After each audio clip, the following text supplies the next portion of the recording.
The storm outside the skyscraper windows was nothing compared to the one inside the building. Minutes before sunrise, when the lobby was still wrapped in echoes and soft fluorescent light, the entire staff flinched at the sharp crack of expensive heels slicing across the marble floor. Heads turned away, shoulders straightened, breaths caught. Everyone recognized that sound. It meant she had arrived. Victoria Hale, the infamous, untouchable, impossibly wealthy CEO, whose coldness was the stuff of whispered legend.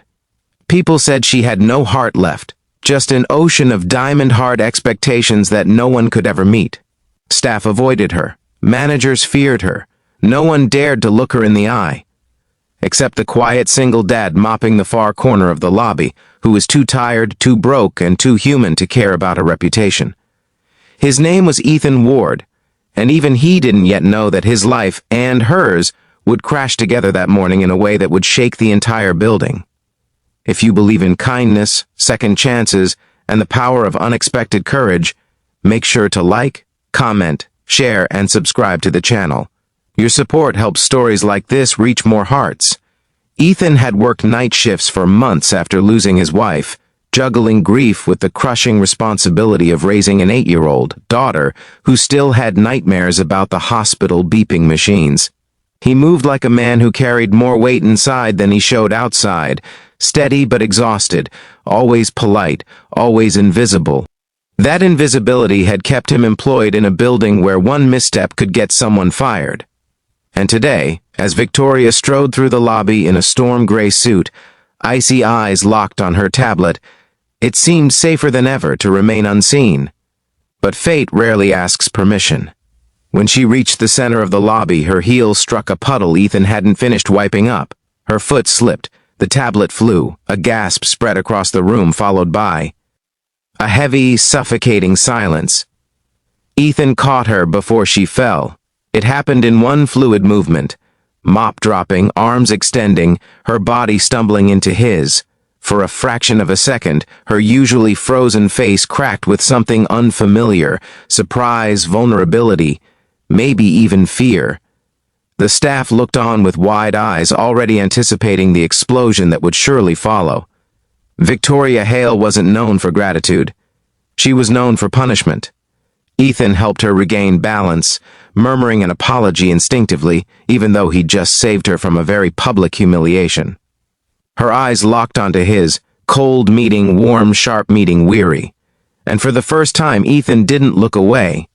Something in his gaze held firm, steady as an oak tree refusing to bow to the wind. It was that refusal that changed everything. Victoria straightened her blazer and stepped back, staring at him like he was a puzzle piece that didn't belong in her carefully structured world. Her voice was clipped as she asked why the floor wasn't dry, why a hazard existed at all, why he was even there so early. She spoke with the kind of sharp authority that made grown men tremble. But Ethan didn't tremble. Not because he wasn't scared. He'd been scared of a lot of things the past year, but because he was simply too tired to absorb someone else's anger.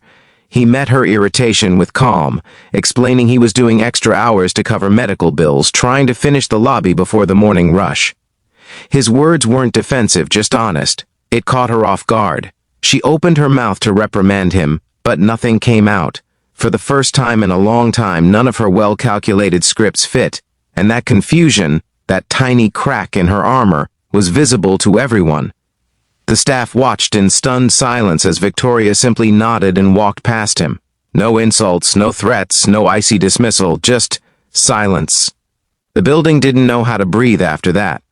Ethan picked up his mop, confused but relieved. Still, he didn't think about the moment again. Not until 2 days later, when Victoria Hale stopped him in the hallway with a look that suggested she'd rehearsed the approach multiple times before gathering enough courage to speak. She asked about his daughter, whether she was okay, whether he was managing alone. Her voice wasn't quite gentle, but it wasn't sharp either. It was something in between, like someone learning a language they'd never been taught. Compassion. Ethan answered cautiously, unaware that they were being watched by an assistant who would later whisper to the staff that the Ice Queen had just asked a janitor about his family, and the news would spread through the building with shock waves. That was the moment curiosity replaced fear among the staff. Who was the quiet janitor brave enough to look the billionaire CEO in the eye? And why did she look at him differently than she looked at anyone else? Over the following weeks, their unexpected encounters continued. Sometimes she found him fixing a light early in the morning. Sometimes he found her leaving the building late at night, her shoulders sagging from carrying a company that demanded perfection. Sometimes their worlds crossed in small, quiet ways that didn't make sense at first. She began to notice things about him, the way he checked his phone with quiet worry, likely waiting for updates from his daughter's teachers or babysitter. The way he kept a thermos of homemade soup in his bag, the only thing he had time and money to rely on during long shifts. The way he always offered a polite nod, never expecting recognition in return. And Ethan began to notice things about her. The way her sharpness wasn't arrogance but a shield she carried out of necessity. The way she stayed long after everyone left, scrolling through reports with a look that resembled loneliness more than ambition. The way she hesitated before greeting him, as though she wasn't used to being human around anyone. One evening, he found her standing alone in the elevator, staring at a message on her phone with trembling fingers. Her eyes were glossy, red at the corners. Ethan didn't ask what was wrong, he simply nodded in recognition of silent pain. And in that tiny exchange, something between them unlocked, something unspoken but undeniable. The next morning, she made the first move toward change. When Ethan entered the lobby, he found the floor surprisingly empty, no managers bustling around, no staff lining the path in fearful anticipation. Instead, they were gathered at the far end, whispering about an email sent at dawn. Victoria had mandated a new rule: respectful communication with staff, fair treatment regardless of rank, and mandatory breaks for the cleaning team. It was the first humane policy she'd implemented in years. The staff didn't know why, but Ethan did. When Victoria saw him across the room, she didn't avoid his gaze. She gave a small, almost imperceptible nod. It was the closest thing to gratitude she had ever shown publicly. But not everything would shift so easily. The board members, a group of men accustomed to power and entitlement, saw Victoria's recent behavior as weakness. They whispered behind closed doors, warning her that softening her leadership would harm the company. That kindness didn't belong in billion-dollar boardrooms. One evening, Ethan happened to overhear one of these confrontations while taking out the trash. Their voices were sharp, dismissive, and cruel. They said she was slipping, losing control, becoming emotional. Victoria's silence was brittle. Ethan knew he shouldn't intervene. It wasn't his place, but the memory of her trembling hands in the elevator lingered like a bruise. He stepped into the hallway before fear could stop him.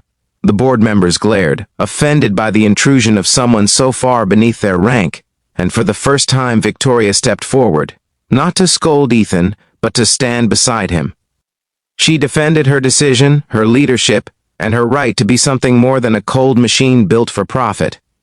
Her voice didn't shake, and neither did Ethan's presence beside her. The board members backed down. That night, after the building emptied, she approached Ethan in the quiet lobby. She told him about her own childhood, growing up in a home where warmth was a luxury and emotions were punishable. She told him about inheriting the company and feeling she had to harden into someone unbreakable, someone cold enough to survive the world of men who would tear her apart otherwise. And Ethan listened, not with admiration or fear, but with simple understanding. He told her about his daughter, about the nights he stayed awake wondering if he was enough, about the crushing loneliness of doing everything alone. They looked at each other as two broken people who had carried the world in silence for too long. And slowly, piece by piece, a new understanding formed. Not romantic, not transactional, but deeply human. In the following weeks, Victoria changed. Not dramatically at first, but steadily, like ice thawing under morning light. She greeted staff by name. She asked about their families. She gave unexpected bonuses to the cleaning crew.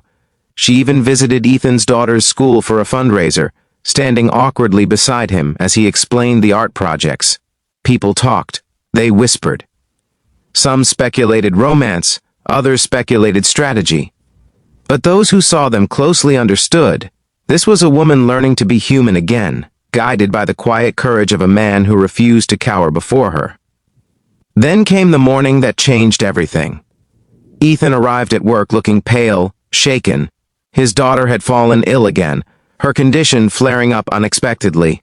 Hospital bills were mounting. Insurance had denied a claim, and he had no one to turn to.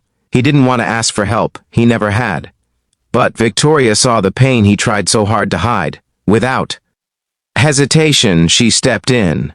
Not with arrogance, not with pity, but with the fierce loyalty of someone who finally understood the true cost of kindness. She arranged specialists, covered bills quietly, and made sure Ethan could take time off without risking his job.